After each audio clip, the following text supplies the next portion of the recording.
It all started with a promise. Last year, amidst the peaks of Spiti Valley, my uncle and I made a pact. It was to conquer a new frontier every single year. So, this September we went all in. We picked up 2 brand new Himalayans. We were more than ready. But the mountains, they don't care about you nor your plans. They have a dark sense of humor. Tensions exploded in the region. Ladakh Union territory is witnessing severe unrest. Multiple vehicles, including police vans, were set on fire. 4 locals have died, 90 others were hurt. Just days before departure, Ladakh went dark. Protest, curfew, a complete blackout. We sat in our living room, staring at the news, wondering, is the trip over before it even began? The rational choice was to cancel, yet something deep inside me insisted on trying. So, on September 24th, I rode my bike to Guwahati. On 25th, I flew to Kolkata. On 27th, the team boarded the train to Delhi. We had no idea if we would find fuel. We didn't know if we would be allowed to enter Leh. But looking back now again from my living room, I think that uncertainty was exactly what I needed.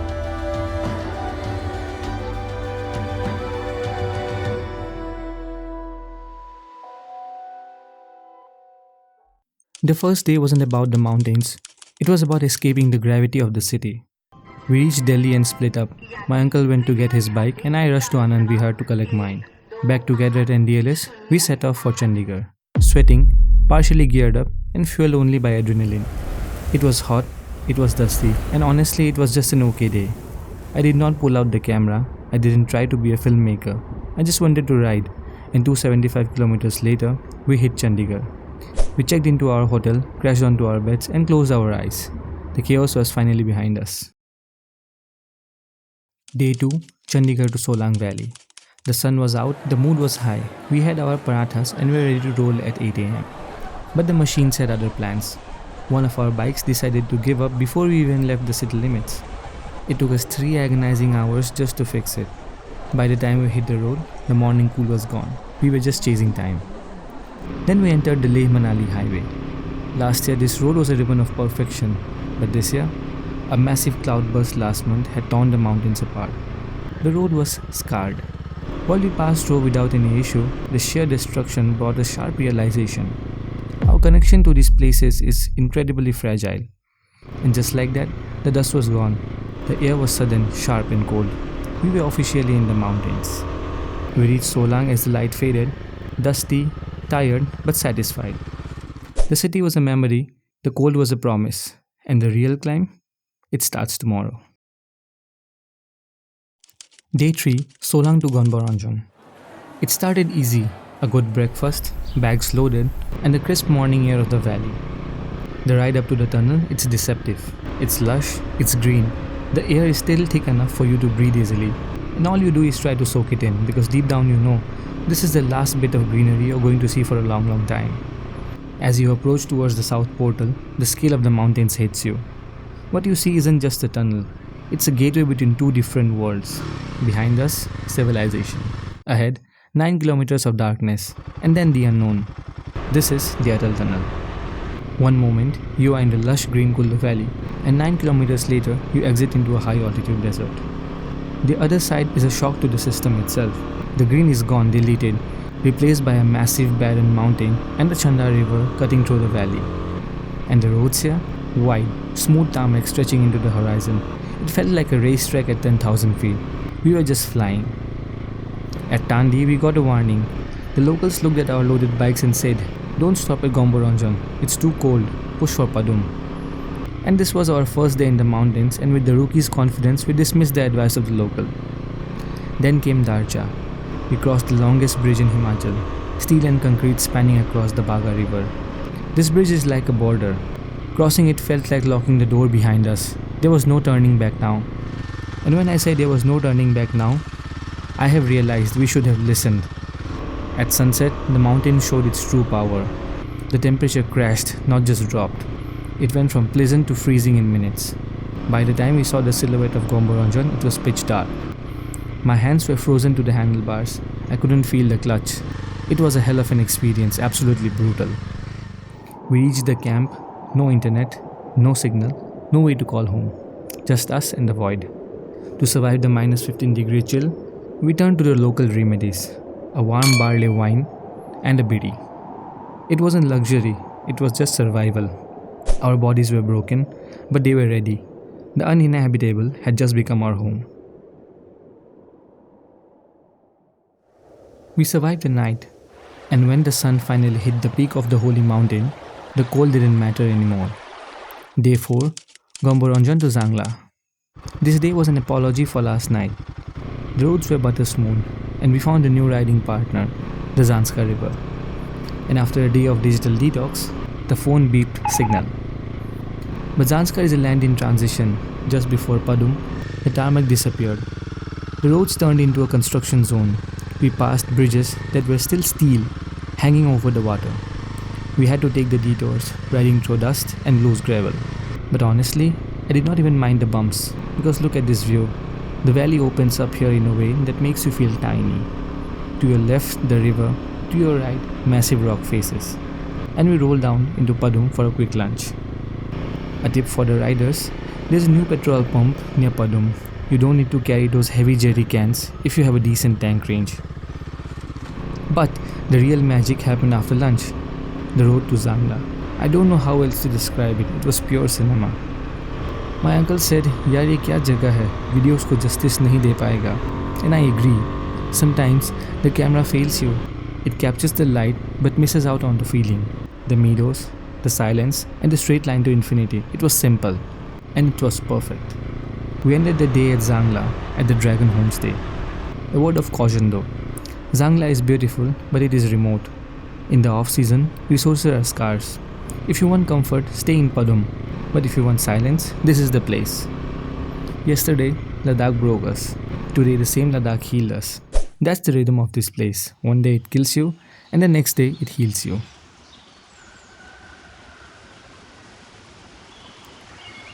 The owner of the Dragon Homestay wasn't interested in our comfort. He was interested in our schedule. He practically pushed us out the door. The shortcut is rough, he said. If you don't leave now, you will be riding in the dark. But before the chaos, Zangla gave us a parting gift. For the first 20 minutes, the ride was hypnotic. Golden morning light hitting the valley, smooth curves, and absolute silence. It lulls you into a false sense of security. I thought, maybe he was just exaggerating. But he wasn't. 10 minutes out, the road ended, and the rocks began. Not gravel, shale, sharp, jagged rocks that just wanted to slice our tires. No warning, and next, deep, loose silt. I stood up saddling on the pegs. Surely it saves your back, but honestly, I did it because it's fun. Dancing on the foot pegs, letting the bike float. This is the Nerak Axis, the new shortcut to Leh. It is not really a road yet. It's a construction site, cut into the side of a cliff. The terrain here, it's unforgiving. It's mostly bulldozed tracks. You can choose not to sit down, stand on the pegs, grip the tank with your knees, and keep the throttle steady. This is 40 kilometers of pure physical abuse. It wasn't scary though. It was a playground for us. We rode through a section carved straight through the rock face. Real Manji the Mountain Man vibes. Huge walls of stone on both the sides. It looks cinematic. But Zanskar is moody. The roads vanished again, replaced by water crossing. Cold, fast, and splashing right onto our boots. And then, silence. We reached the Sangam, the confluence of Zanskar and the Indus River. The dirt ended, the tires stopped fighting. After hours of vibrating on our bikes, the silence here was heavy. Covered in dust, boots muddy, we looked like we had rolled down a mountain. The ride into Leh was a victory lap. We rolled into the city, navigated the traffic, and pulled into Hotel Layul Palace. The first thing I did? A hot bath. Scrubbing off 3 days of Zanskar dust, it felt like being born again. Day 6, Leh to Diskit. The plan was to leave early, and the reality, bike repairs and a liquor run. Amit and I went to buy Old Monk for to cool the head. Alcohol in Leh is liquid gold, expensive but necessary. We were late again, but as soon as we hit the ascent to Khardung, the rush kicked in. And then the sky opened up. Snowfall. For a guy from the plains, seeing snow while riding is magic. We reached the top. I stood there proudly thinking, we are on one of the top 10 highest mountain passes in the world. Spoiler alert, we were wrong. The internet would later tell us that the new champion Migla has pushed down Khardung from the top 10 list itself. But in that freezing moment, it felt like the roof of the world. Descending down towards Nubra, we found a sanctuary in North Polo. A cute little outpost in the snow, yak milk curd, rajma chawal, and my first taste of the Kashmiri kahwa. Sitting there, watching the snow fall outside, while holding a hot cup, that is a core memory. Then came the ride to Diskit, and I have to say this. The roads here, they're better than the highways back home in Assam or Bengal. It was pure cinema. To your left, the Shyok River, to your right, the mountains, and ahead, a road that begs you to twist the throttle. We saw a massive dust cloud rising in the valley. The locals told us later, dust in the valley means snow is coming to the pass. We reached Diskit and checked into Sonam residency. And for the first time in days, the Wi-Fi icon stopped blinking and connected. Internet of the ages. Slow, but enough to tell the world that we are alive. Day 7. Diskit to Pangong. Mornings in Diskit are slow. We finally had the time just to be. I walked the village, filmed the locals, the four-legged kind. It was perfect. And just because it was perfect, we decided to ruin it. Bapada's bike showed low oil. Panic mode was on. 1 liter, 2 liter, 3.5 liter. We filled it to the brim, only to realize the reading was faulty. We spent the next hour draining the excess engine oil. We were late again. And coming back to the road south of Nubra starts deceptively smooth. Black tarmac, we thought maybe we'll make up time. But then the road ran out. We hit our first real water crossing of the day. We had to take a detour away from the highway. The track got thin, just wide enough for 2 bikes. It was a short off-road patch and then back onto butter smooth tarmac. And the scenery here, the mountains get sharper, the color gets deeper. It was a stunning patch of landscape. Then came the Agam Shyok sector. The road vanished. We were literally riding in the dried up bed of Shyok River. Silt, sand and rocks. And this wasn't a short patch. It went on, and just when you find the rhythm, the sand tries to eat your tire. Then, another water crossing, deeper this time. You fight the handle, you throttle out, and you keep moving. This stretch is pure adventure. You fight the sand, you cross the water, and you keep moving. It's tiring, but it's the kind of riding that makes you feel alive. The panoramic view didn't look like Earth anymore. It looked like Mars. We stopped for lunch in the middle of nowhere, half expecting a rover to drive by. Because of the oil incident, we lost the light. We pushed past the tourist crowd at Spangmig and rode further towards Merak. We reached the famous Pangong Tso after dark. We couldn't see the blue water, we could only hear it. We found a small homestay, dumped our bags, and ran towards the water. Day 8. Merak to Hanle. I woke up and there it was, Pangong Tso. Yesterday was dark, today was blinding. I have seen Chandratal, I have seen high altitude lakes, but this is in a different league. It's huge. It feels less like a lake and more like an ocean tucked in the mountains. We rode to the iconic Three Idiots Point, and of course traditions must be upheld. My uncle dropped down and did his customary high altitude push-ups. We left the lake behind and pointed the bike towards Hanle. The roads were surprisingly good. The scenery was changing from blue water to brown desert. We were cruising and we were happy. Maybe a little too happy. We kept riding and riding and riding. The landscapes were pretty, but something felt off. We should have reached Hanle by now, but with no Google Maps and no signal, we were riding pure on hope. The sun began to dip, and we finally found the soul in the middle of nowhere. I asked him, "Bhai, Hanle kitna dur?" He looked at me confused. He said, 70 kilometer piche. We were 70 kilometers in the wrong direction. The new math was to ride 70 back and then continue to Hanle. A 140 kilometer penalty plus the complimentary cold. What was supposed to be a short scenic ride had turned into a quarter of a 1,000-kilometer marathon.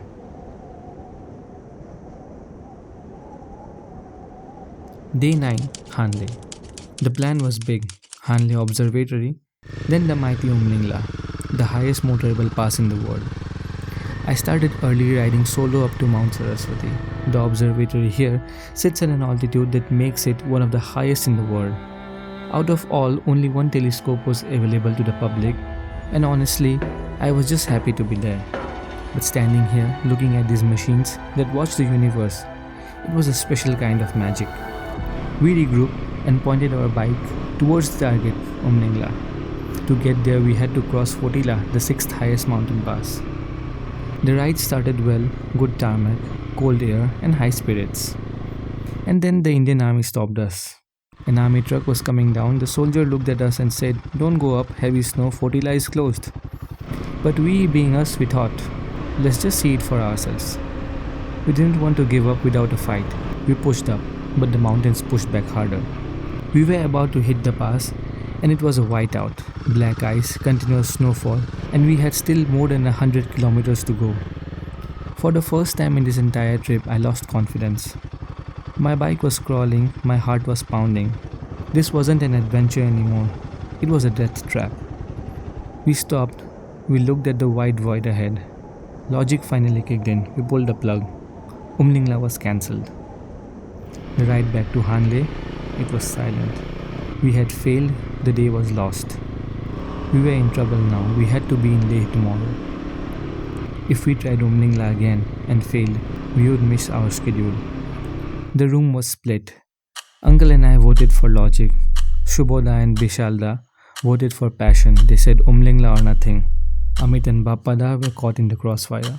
For the first time, we weren't a team, we were factions. But then my uncle, being the veteran, made a call. He said he had a plan. If the weather is even slightly clear, we make a dash for Umling. We touch the top, rush back to Hanle, grab our bags, and then ride to Leh in one go. It was a risky idea. It was an exhausting idea, but at least this idea brought the team back together. Day 10, the finale. We woke up at dawn. The weather, same as yesterday, grey, cold and threatening. But something had changed. The fear was gone. Yesterday we were tourists. Today we were on a mission. We ditched the Fotila route. Instead, we took the no-road approach. And when I say no road, I mean not a bad road. I mean no road. Tarmac ended and the world opened up. We headed straight into the cold desert towards Shishumle. 30 kilometers of absolutely nothing. No tarmac, no signs, just north, south, east and west. It was barren and it was vast. I saw wild horses running along with us. It felt primal. I was determined to reach Umling, so determined that I felt nothing. The engine was buzzing and I was riding. We finally saw some tarmac near Chisumle. The road towards Umling was open. But the weather gods weren't done with us yet. The climb was brutal. The temperature dropped to the absolute floor. My fingers felt like they were going to snap off, and the snow, it wasn't the soft romantic kind. It was needles hitting your eyes. Since my visor fogged up, I couldn't close it. I couldn't open it. I was riding blind. Umling, 19,024 feet, higher than Everest North Base Camp, higher than Everest South Base Camp. We were the first ones there that day. This was our hero moment.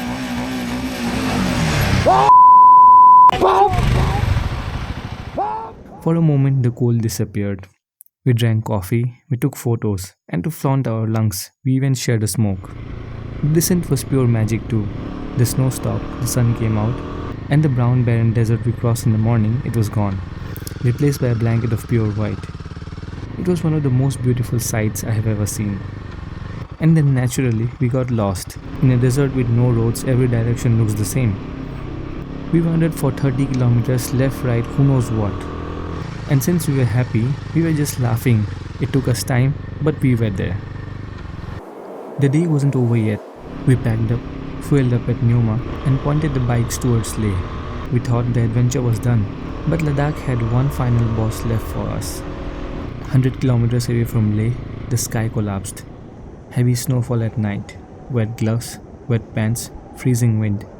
We couldn't record, we couldn't stop. At 11:40 p.m. we saw the lights, pulled into Layul Palace again. Frozen, exhausted, but complete. They say you go to Ladakh to find yourself. I don't know if I found myself, but I found uncertainty. I found fear, I found failure. And on top of a 19,000 foot pass, shivering out of breath, I found glory.